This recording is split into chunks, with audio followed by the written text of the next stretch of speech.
وذکر عبدنا ایوب، اور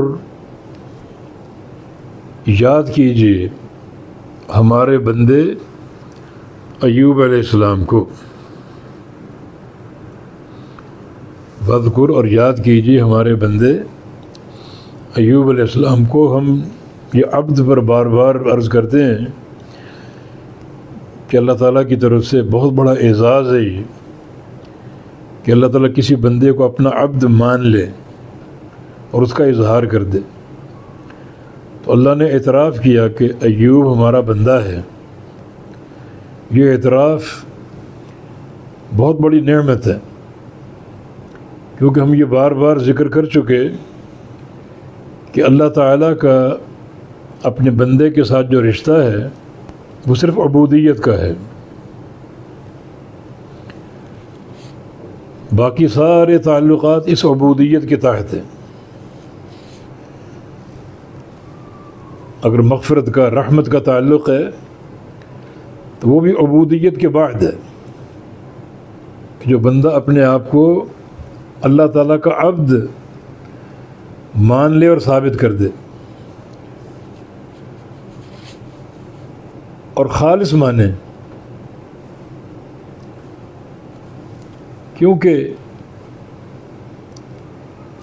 بہت سے لوگ اسلام قبول کرنے کے باوجود عبودیت کا زبان سے اقرار تو کرتے ہیں، مگر ان کا کردار، ان کا عمل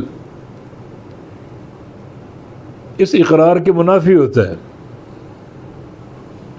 آج کتنے مسلمان ہیں جو عقیدہ رکھتے ہیں کہ فلاں داتا ہے اور فلاں گنج بخش ہے اور فلاں غریب نواز ہے اور فلاں دستگیری کرنے والا ہے اور فلاں غوث اعظم ہے. جن جن کا یہ عقیدہ ہے انہوں نے اللہ تعالیٰ کے عبودیت کے رشتے کو زبان سے ماننے کے باوجود عملی طور پہ توڑ دیا ہے.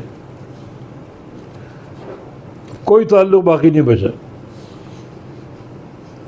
اور اللہ کسی بندے کو مان لے کہ فلاں بندہ ہمارا بندہ ہے تو یہ اس کی توحید خالص کی سند ہے، سچے تعلق کی ڈگری ہے یہ.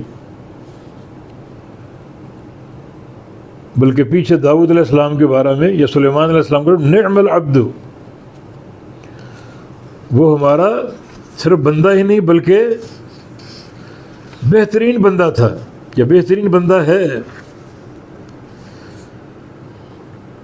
نعم العبد، تو یہ بہت بڑی سند ہے یہ. تو فرمایا کہ وذکر عبدنا ایوب، اور یاد کرو ہمارے بندے ایوب علیہ الصلوۃ والسلام کو.